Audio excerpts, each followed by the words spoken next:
all so much for being here. It really means a lot. When I started this project in 2020, I never imagined it would lead me to this stage this morning. I just want to say there's a lot of speakers at Creative Charleston Mornings before me that I have a lot of respect for. I really admire their work, and so it's a true honor to be here. So thank you.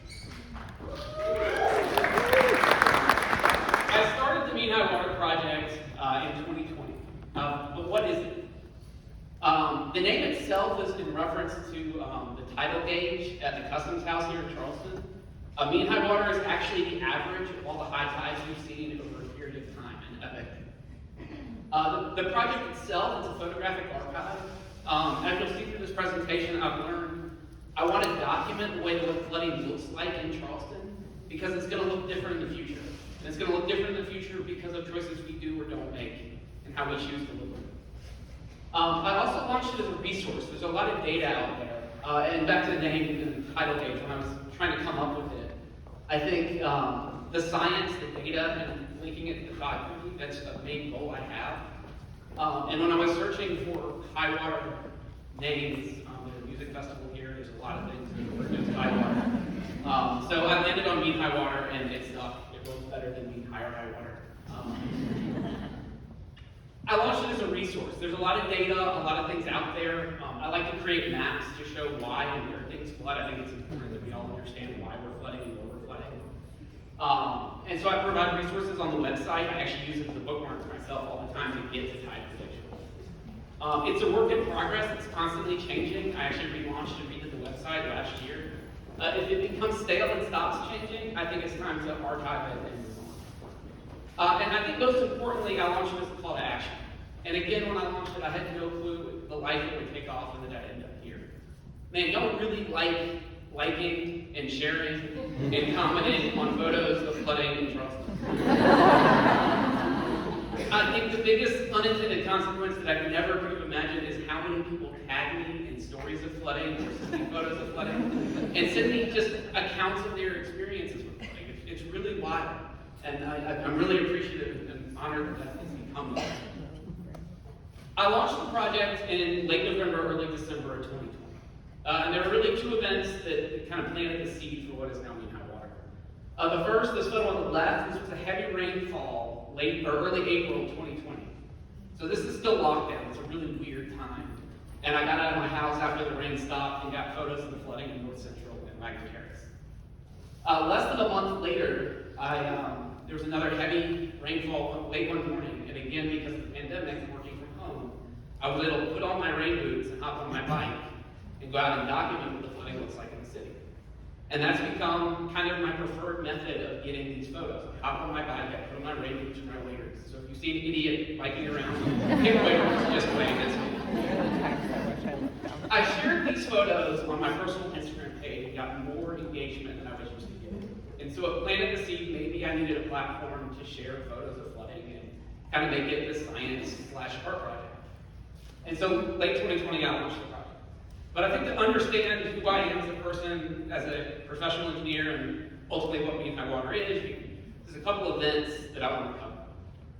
First, back in 1989, I was a super stylish 5-year-old from Florida, South Carolina.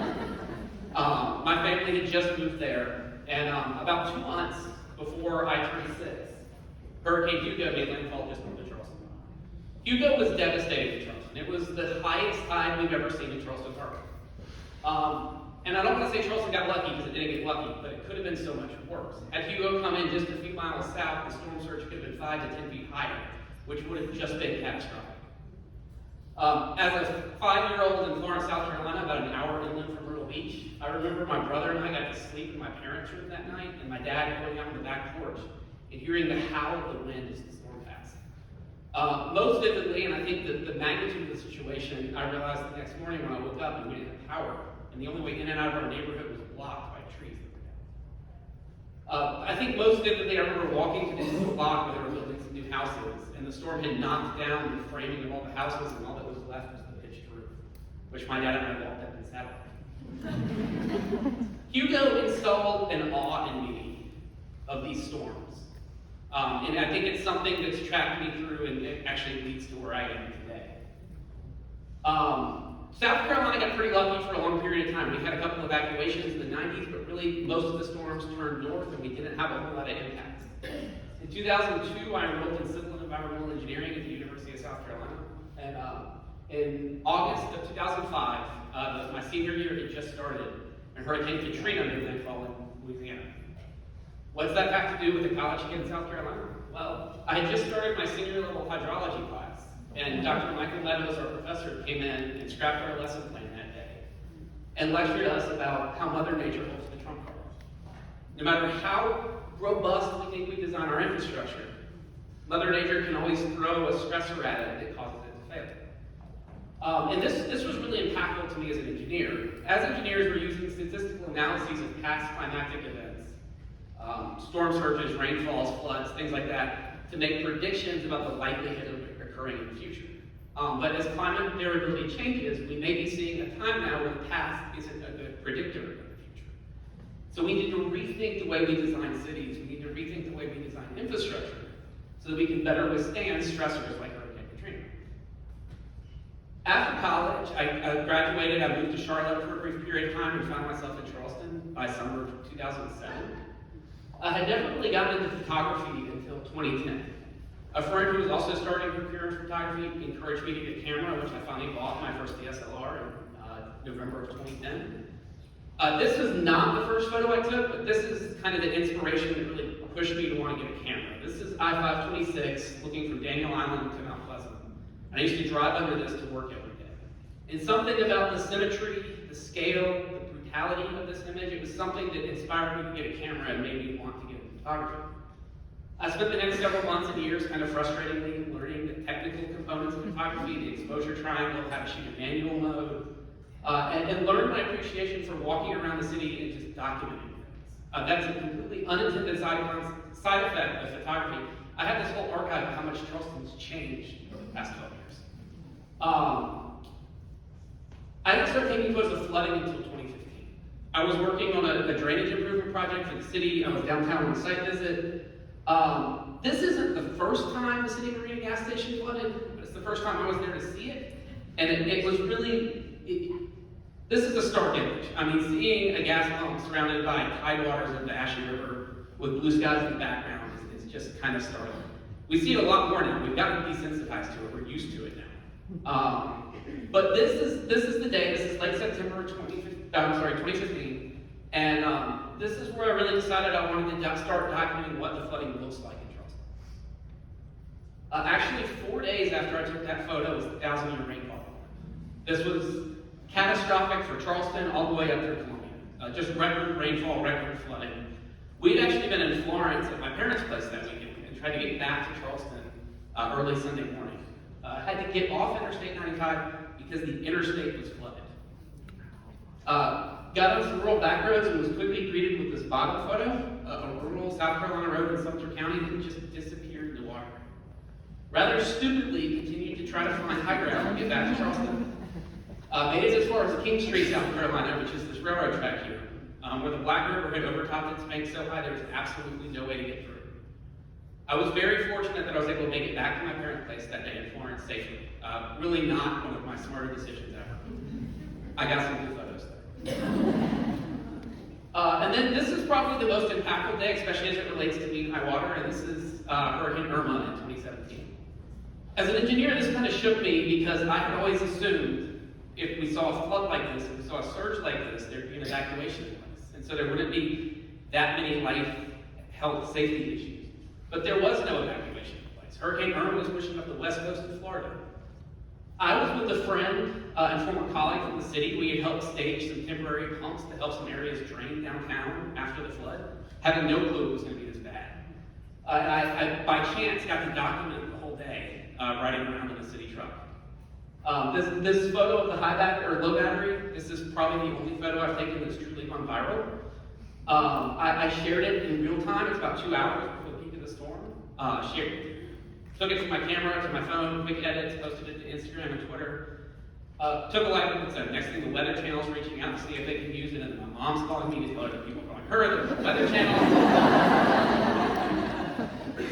The second photo is Queen Street. We're a couple of blocks in from Colonial Lake. That's how bad the flooding was. This resident walking down Queen Street, He and his neighbors and so many other people in the city had flooded for the third time in 3 years, when they had not flooded probably since Hurricane Hugo in '89. Just a really impactful day, and as I created a photo journal and kind of went through and made a post about it after in the next coming days, I just kept returning to, I don't want to see this flooding again in Charleston. I don't want to be here this flooding, and I certainly don't want to see it worse. Thankfully, we haven't, but we've gotten pretty damn close. You may notice the timeline as I walked through this. The bars actually represent the number of tidal flood events in Charleston. This is showing 1983 to 2023, my lifespan, 40 years. You can see how much it's rising. The National Weather Service keeps track of tides in Charleston Harbor on the mean lower low water data. What is mean lower low water? In Charleston, we see 2 low tides a day. One's lower than the other. Mean lower low water is essentially the average of the lower of those 2 tides. So 7 feet above that average is when tidal flooding is defined. That's when the tides start encroaching on the city. They start flooding near Gadsden Green on Hagan Street. They start overtopping Lockwood and Broad Street. They're impactful, but they're manageable. 7.5 is moderate tidal flooding, and 8 feet above that is major tidal flooding. And these are the most impacted. These are really starts overtopping the edge and filling the lower inland portions of the city, maybe up to over 2 feet. Just in the past 2 years, I've been able to document, and we've seen some pretty historic flood levels. September of 22, a hot, humid September night in Charleston, the air was thick, but the water in the streets was thicker. You can see water lapping at the door of this building, the finished floor of this building over in the French Quarter. You can see this low-lying area of Charleston Village. You can't see the street, the sidewalk, or the yard. That was the 24th highest tide we've seen, ever. December 22nd of 2022, the 17th highest tide we've ever seen. This got about half a foot higher than was predicted. Caught a lot of people off guard. The predictions aren't usually that far off. This was early in the morning. This was rush hour. Thankfully, it was right before Christmas, so it wasn't a very populated rush hour. But I saw 8 or 10 cars total themselves just by driving into the saltwater. You think you're okay driving into saltwater, but if you don't ruin your car and mess with your car, you're also ruining people's personal properties in the cars. You're throwing salt in the wound of people that are already flooded. Don't drive through flooded waters, please. June of last year, the 15th highest tide we've ever seen.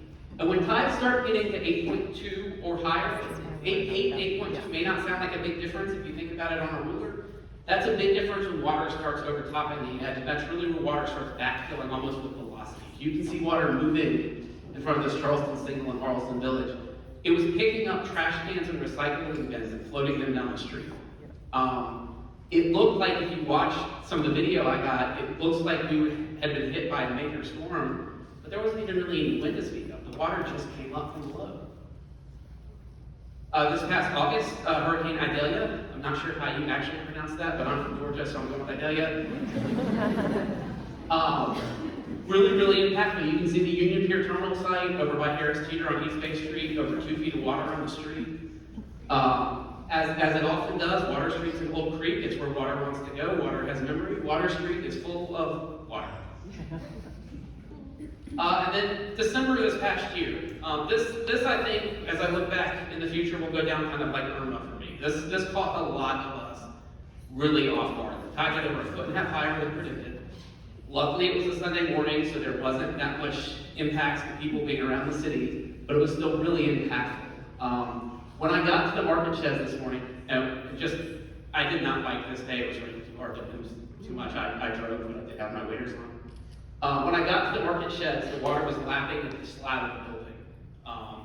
In what felt like 20 or 30 minutes, it had gotten so high it was over knee deep between the market sheds. I had parked where I knew it would be safe for an 8.3 foot tide that was predicted that morning on East Bay Street, just up from Harris Teeter. And all of a sudden, when I realized how high the tide got and my car might be in trouble, I kind of let my guard down to get back to my car to make sure it was okay, and I tripped and I fell. And I'm lucky I didn't hurt myself worse, it was just some bruises. And I almost ruined my camera. Lucky again I didn't. But that really shook me up on top of just the magnitude of the situation. This is that same bar graph, but it's showing the entire period of record for when we've been keeping tracks of tides in Charleston Harbor. So from 1921 through today, so over 101 years of data.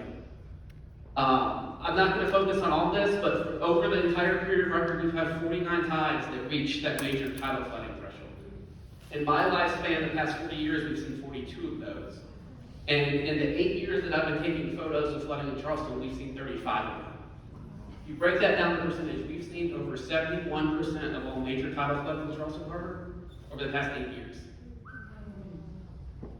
Now, I talked about taking photos of flooding in Charleston to document the way it looks and how we're going to respond to it. And we do have to respond to it. I think I'm encouraged, I'm hopeful, because I do think there's solutions we can do. There's lifestyle changes we can make, there's sacrifices we can make. There are ways that we can bring water in and value it in the city in certain areas. There's ways that we can build things to try to keep it out in certain areas. But we always have to think about that Katrina event and how do we respond to these massive stressors that come on top. It's a layered solution. It's not going to be easy, but I'm hopeful that we can get there. And I think this is a powerful set of images here that kind of show what I hope Mean High Water inspires with people as we start looking forward. This is a different type of flooding. This is stormwater flooding. This isn't tidal flooding. But this is President and Cannon Street over near the medical district in September of 22 and September of 23. Very similar rainfall events that flooded a lot of the city. The difference you see here is a major infrastructure project the city had worked on, over $200 million. We're not going to be able to afford to do these everywhere, so this isn't the key solution. I'm not presenting this as a solution. But this is really powerful to me to show what flooding looks like in one situation and then how it was improved and what it doesn't look like. I mean, this is a much more livable, manageable situation than this occurring several times a year. And these are the type of historical documents and records that I hope this project ultimately provides. But most importantly, I hope it sparks creativity and all of us to rise up to the challenge of how do we face this? How do we save Charleston? How do we make Charleston stronger and more livable? How do we value our neighborhoods? One last event that was really important to me as an engineer and directly leads to my job today is the Dutch Dialogues back in 2019.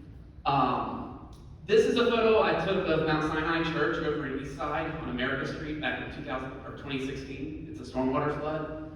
During the Dutch Dialogues process, which was when they brought folks from the Netherlands and experts from around the world to work with local experts and community members here to brainstorm where is water in Charleston, why does it want to be there, how do we incorporate it in the city, how do we make the city stronger and more resilient to it. I was really honored that my photo ended up being inspired Mac Ball of Wagner Wall Architects, one of the founders of the Dutch Dialogues, to reimagine how we could incorporate water into East